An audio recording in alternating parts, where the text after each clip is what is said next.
오늘 이 아침에 하나님께서 우리에게 주신 말씀은 신명기 33장 34장 말씀과 시편 90편 말씀 가운데 신명기 34장 5절부터 9절까지의 말씀입니다.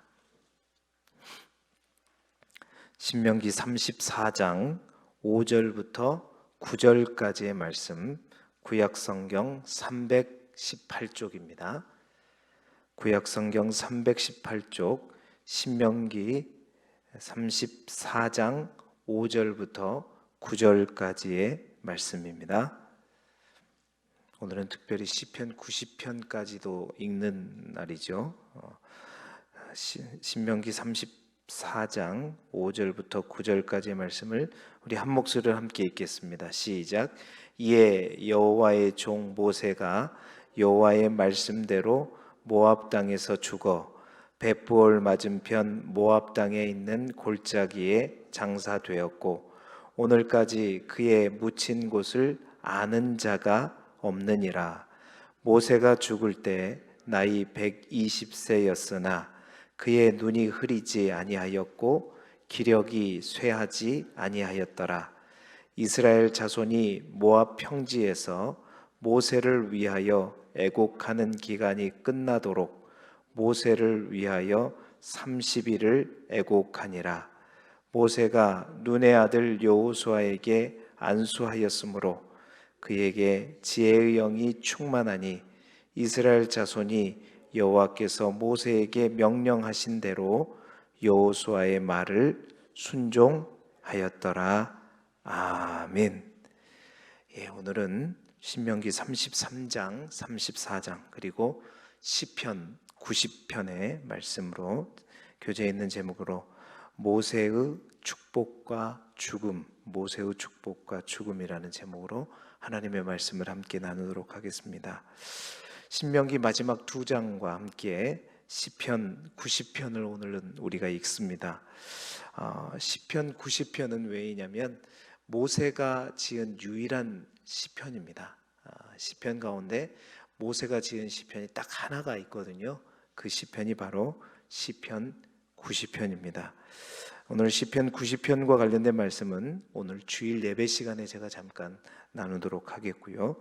오늘은 신명기 마지막 두 장을 통해서 모세의 아름다운 마무리, 모세의 인생의 아름다운 마무리에 대해서 우리가 함께 살펴보기를 원합니다. 비행기에 있어서 마의 11분에 대해서 제가 자주 여러분에게 언급한 바가 있습니다. 항공기 사고의 대부분이 언제 일어나느냐? 바로 비행기가 이륙하는 처음 그 3분과 또 착륙 전 8분, 바로 그 8분에 발생한다고 합니다.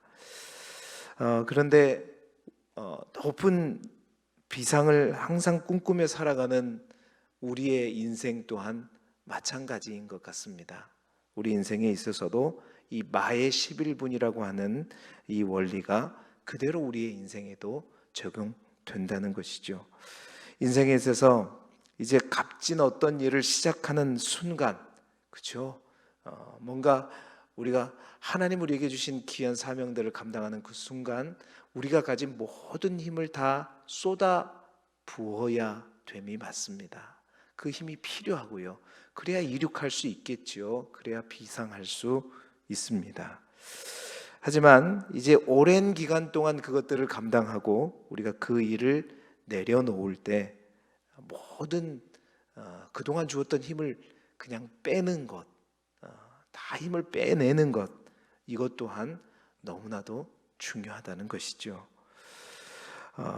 온 힘을 써야 할 때 제대로 힘을 쓰지 못해서 이륙하지 못하는 그러한 인생들도 많이 있지만 이제 모든 주었던 힘을 다 빼야 할 시기에 제대로 힘을 빼지 못해서 안전하게 착륙하지 못하는 그런 안타까운 인생들 또한 많습니다.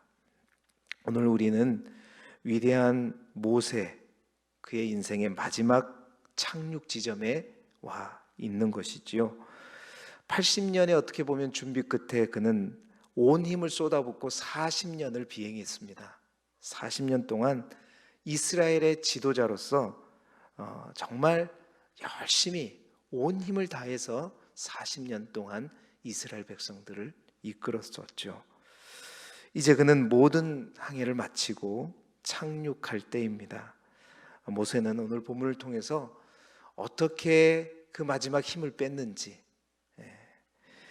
인생에 그래서 어떻게 자신의 인생을 아름답게 마무리했는지 말씀을 통해서 살펴보고, 우리 또한 마무리가 항상 시작만큼 아름다운 우리 인생의 마무리를 향해 나아갈 수 있기를 주님의 이름으로 축복합니다.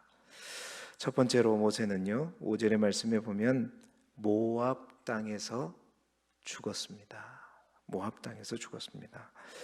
여러분, 모세는 하나님의 부름을 받은 후에 이스라엘 백성을 출애굽시키고 광야에서 무수한 기적을 체험했습니다. 그리고 200만이 넘는 이스라엘 백성들을 40년 동안 광야에서 이끌어오면서 정말 온 힘을 다 쏟아 부었지요. 그런데 정작 모세는 어떡하죠? 그토록 기다리던 가나안 땅을 들어가지 못합니다. 하나님께서 가나안 땅을 마지막으로 모세가 죽기 직전에 가나안 땅을 다 보여주시고 너는 건너가지 못하리라, 우리가 읽지는 않았지만 오늘 34장 4절의 이야기 다시 한번 하시죠. 모세의 심정이 그때 어땠을까? 꿈에도 그리던 가나안 땅, 40년을 찾아 헤매던 그 땅이 바로 앞에 있으니 어쩌면 모세의 마음은 가슴이 터질 것만 같았을 것입니다. 그런데 하나님은 여전히 이 마지막에도 들어가지 못한다.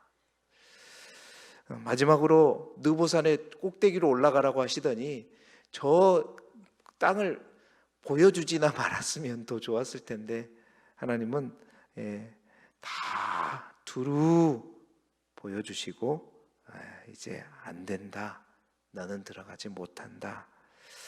인간적인 측면에서 너무나도 가혹하고 허무했을 것입니다. 모세의 입장에서는 조금만 더 시간을 달라고, 하나님 나도 그 땅의 열매를 한 번이라도 맛보게 해달라고 간청해 보고 싶은 마음이 아마 들만한 그런 상황이었죠. 하나님께 이스라엘 백성들처럼 원망과 불만이 생길 수도 있는 그러한 상황이죠. 그러나 모세는 전혀 하나님에게 반항하지 않습니다. 반발하지 않습니다. 원망하지도 않습니다. 더 가슴 아픈 것은 눈이 흐리지 아니하고 기력이 쇠하지 아니하였더라라는 이 말씀입니다. 여전히 힘이 있고 여전히 눈도 잘 보이고 여전히 이스라엘 백성들을 이끌어가기에 부족함이 없는 모세의 모습, 그냥 여기에서 죽기에는 너무나도 아까운 모세의 모습. 성경은 그것을 왜 주목할까? 여전히 힘이 있음에도 불구하고, 기력이 쇠하지 않았음에도 불구하고 모세는 자신이 가진 모든 힘을 뺍니다. 그것을 성경은 주목하고 있는 거예요. 그냥 자기가 여전히 일할 수 있음에도 불구하고 그 힘을 다 빼고, 자신의 모든 힘을 다 빼고 나의 의지, 나의 생각, 나의 마음을 다 내려놓고 철저하게 누구의 명령이에요? 하나님의 뜻에, 하나님의 명령에 모든 것을 다 맞추죠. 이게 힘 빼기입니다. 힘이 있는데도 불구하고, 기력이 쇠하지 않았음에도 불구하고 하나님의 뜻에 다 맞추는 거죠. 조금의 미련을 갖지 않고 하나님의 뜻에 자신의 모든 힘을 빼는, 그것을 우리는 뭐라고 하죠? 순종이라고 합니다. 내가 할 수 있는 힘, 나의 힘이 있음에도 불구하고 내 힘을 빼고 하나님의 뜻에 맞춰서 나의 모든 것을 다 이끌어가는 것, 이게 순종이죠. 그리고 모세는 아무도 모르는 은밀한 장소에서 조용히 눈을 감죠. 그러니까 성경이 뭘 주목하고 있는지를 우리가 볼 수 있어야 돼요. 기력이 쇠하지 않고 아직도 눈이 잘 보이고 힘이 있는데도 불구하고 죽는데, 그냥 죽는 게 아니라 그 위대한 모세의 죽음이 어디에 묻혀 있는 정자도 알지 못하는 그런 죽음, 완전히 힘을 뺀 거죠. 끝까지 하나님의 말씀에 순종함으로 자신의 인생을 마무리합니다.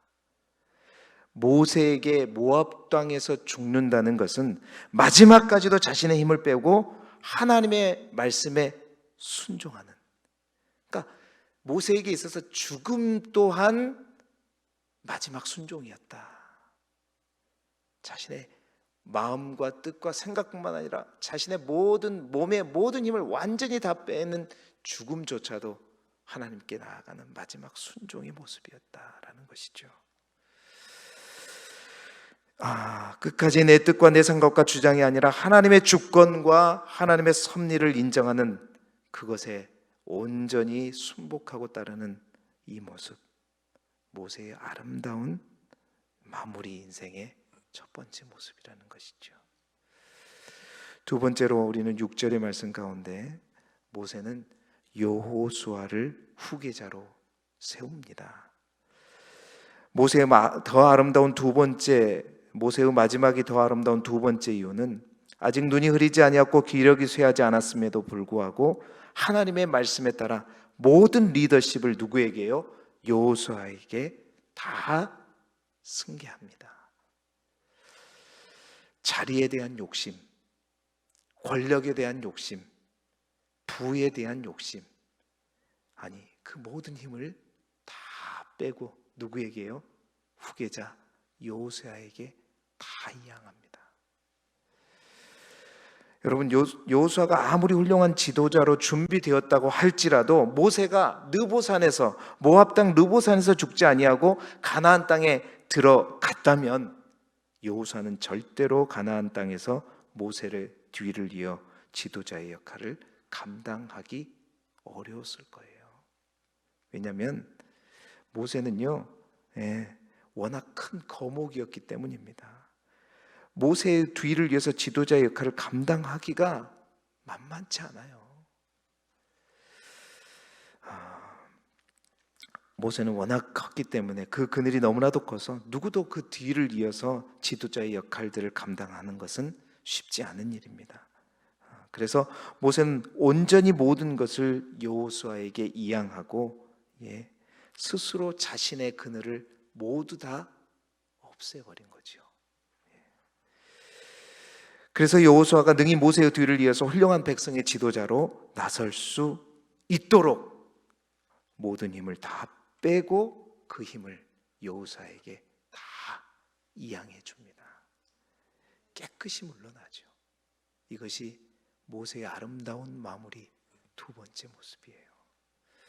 여러분, 오늘날 한국교회의 가장 큰 문제가 무엇인가? 그것은 모세와 같은 훌륭한 지도자가 없는 것이 아닙니다. 한국교회뿐만 아니라 어떤 교회든지 그 교회가 크든지 작든지 한국교회, 그 교회의 출애굽 역사에도 모세만큼이나 큰 일을 감당했던 훌륭한 사역자들, 훌륭한 지도자들 많습니다. 정말 많아요. 그러한 지도자가 없는 것이 한국교회의 문제가 아니라, 하나하나 교회의 문제가 아니라, 문제는 뭐냐면 그 교회의 지도자들이 힘을 주는 방법은 알아요. 힘을 다 쏟는 방법은 아는데 힘을 빼는 방법을 모르죠. 자신을 부인하는 법을 모르기 때문에 문제인 겁니다. 스스로 조용히 느보산에서 모세의 모습처럼 은퇴하고 기쁜 마음으로 여호수아를 세울 수 있어야 되는데 지도자들이 그러지 못해요. 자신이 없이는 교회가 이끌어지지 않는다고 생각하는지 모르겠습니다. 그런데 여러분, 교회는 사람의 교회가 아니라 하나님의 교회이죠. 그 사람이 없다고 해서 교회가 망하느냐? 절대 그렇지 않습니다. 교회는 하나님이 반드시 이끌어갑니다. 모세의 사명은 이스라엘 백성을 출애굽시키는 것이 모세의 사명이고, 가나안 땅을 정복하는 그 사명은 모세가 아니라 누구에게? 여호수아에게 있는 거죠. 여전히 느보산에 올라가려고 하지 않고 가나안 땅으로 함께 들어가려고 하는 은퇴한 지도자들, 우리는 한국 교회에 정말 내노라 하는 지도자들의 그러한 모습들 속에서 사실은 많은 믿지 않는 사람들에게 덕이 되지 못한 모습을 우리가 보지 않습니까? 여전히 자신의 왕국을 뒤에서 유지해 가려고 하는 그런 모습. 사랑하는 성도 여러분, 저는 여러분 모두를 축복합니다. 모세와 같은 능력 있는 지도자여 직분자가 되기를 원하지만 더 귀한 것은, 더 욕심나고 더 아름다운 것은 모세의 그 능력보다 더 아름다운 모세의 자기 부인이죠. 내려놓는 것, 힘을 빼는 이 온유함. 하나님은 결코 가나안 땅에 들어가는 모세를 원하지 않습니다. 하나님 결코 가나안 땅에 들어가는 모세를 칭찬하지 않습니다. 가나안 땅에서는 그 일을 감당할 따로 하나님께서 세우신 사명자가 있기 때문인 거죠. 누보산에서 모압 땅에서 여호수아를 세우고 소리 없이 마무리하는 그 인생, 하나님은 그 인생을 축복하시고 가나안 땅보다 비교할 수 없는 온전한 하나님의 품에 하나님의 안기게 하시는 인생. 여러분, 모세가 어디에 묻혔는지 사람이 묻었으면 다 알죠. 그런데 모세는 하나님이 묻으신 거예요. 하나님이 자신의 품에 묻으신 것입니다. 모세의 자기 부인을 배우는 저와 여러분이 되기를 주님의 이름으로 축복합니다. 세 번째로, 모세가 정말 마지막에 아름다웠던 세 번째 중요한 이유는 이스라엘을 축복하기 때문입니다. 마지막 모세의 축복 기도, 신명기 33장 1절에 보면 하나님의 사람 모세가 죽기 전에 이스라엘 자손을 위하여 축복함이 이러하니라 하면서 33장의 모든 내용들이 이스라엘 지파 한 사람 한 사람 이름을 불러가면서 하나님 앞에 그 이름을 올려드리면서 마음껏 축복하죠. 자신이 마지막까지 복받고 싶지 않는 사람이 누가 있습니까? 그런데 그는 자신을 위해서 복을 비는 것이 아니라, 어떻게 보면 여러분, 모세에게 있어서 이스라엘 백성들은 자신을 가장 힘들게 했던 사람이죠. 결국 그가 가나안 땅에 들어가지 못한 이유도 자기의 잘못이라기보다는, 모세도 그러잖아요. 너희 때문에 그랬다. 이스라엘 백성들의 그 완악함 때문에 모세가 그랬던 거 아닙니까? 그럼에도 불구하고 모세는요, 자신의 가는 모든 힘을 빼고, 자신을 위한 축복이 아니라 나를 힘들게 했던 저 이스라엘 백성들을 진정으로 사랑하는 마음으로 그들을 마음껏 축복해 주는 거예요.